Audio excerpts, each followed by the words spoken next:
on Tamron Hall. I realized she was copying everything that I was doing, and I was showing her how to live a very unhappy, unfulfilled, lonely, depressed life, and I could not let the same thing that happened to me happen to my daughter. She had the career, the marriage, and the house. Why it took walking away from her dream life to find what made her truly happy. Tamron Hall starts now. Today we are tackling the one thing we all want in life, happiness. This is the only artist, they stand up in a commercial break. We're dancing. Happy moments for sure in this break. But our next guest, Dannie De Novo, was living what she called the dream life. She was a successful attorney, married, with a new baby, and a beautiful home. But behind closed doors, she said she struggled with severe clinical depression, believing she simply wasn't wired for happiness. Then a life-changing moment with her daughter caused her to immerse herself in finding out what would make her happy. She says she studied happiness like she studied for the bar exam, seeking answers from professionals from around the world in science and spirituality. And now she's sharing her journey to help others find what she describes as joy and fulfillment. Please welcome to our happiness conversation, Dannie De Novo. I'm going to cut straight to it, Dannie. Thank you for joining us. You say you think you weren't wired for happiness. I've heard people say they felt like they didn't deserve happiness, but you weren't wired. What does that mean? I was told by doctors that I was not wired for happiness. I was told by therapists and doctors that people like me don't make it. What do they mean by people like you? People like me who are just clinically depressed their entire lives, and they can't really figure out why that is. They try medication, they try therapy, they try a number of other things, but nothing worked for me for whatever reason. And so they assumed that I would carry out my suicidal tendencies and thoughts, and that I wouldn't be a problem for them anymore. With your journey, you said it was a moment with your 8-month-old daughter, Carson. Carson is now 8 years old, but at the time was 8 months old. Yeah. You saw Carson copying you as you made dinner. Yes. What was happening? So I was stirring a pot on the stove, and she was on the floor with her play bowls and spoons, and I looked down at her, and she looked up at me with her big brown eyes, and she started mimicking me, stirring, right? And she was waiting for that validation. Look, I'm just like Mommy. So I bent down and I said, yes, just like Mommy.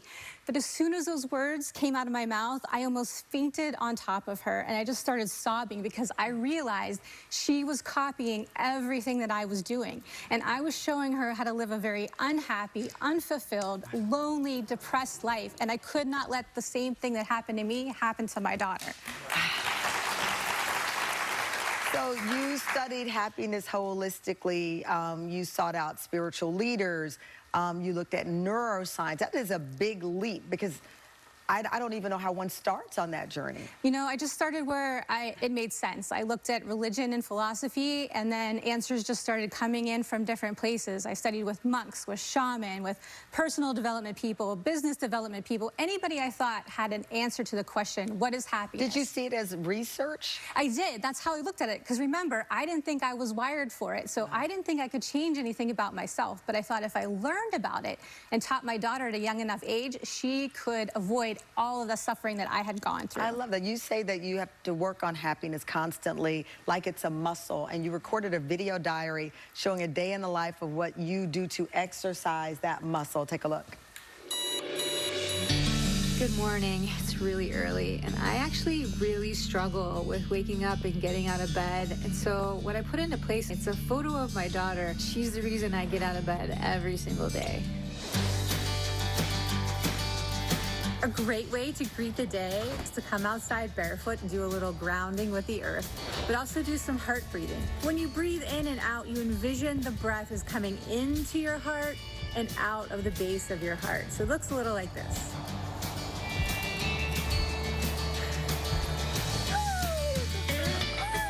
It's about halfway through my day, and I always like to take a moment and just make sure that I'm not holding any tension in my body.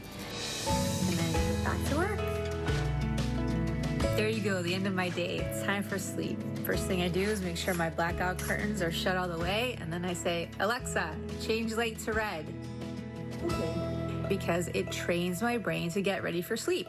And then I turn off my device. Good night.